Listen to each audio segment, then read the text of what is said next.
কর্ণ কেন যুদ্ধের সময় অস্ত্রবিদ্যাটা ভুলে গিয়েছিল?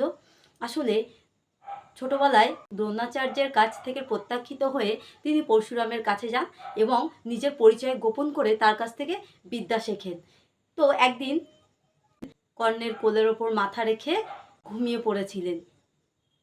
তখন কর্ণের পাশ দিয়ে একটি কাঁকড়া বিছে যায় এবং কর্ণকে কামড়ায়।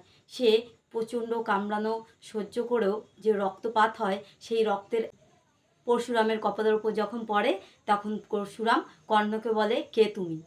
তুমি তো কোনো ব্রাহ্মণ পুত্র হতে পারো না, কারণ কোনো ব্রাহ্মণ পুত্রের এতটা সহ্যের সীমা থাকে না।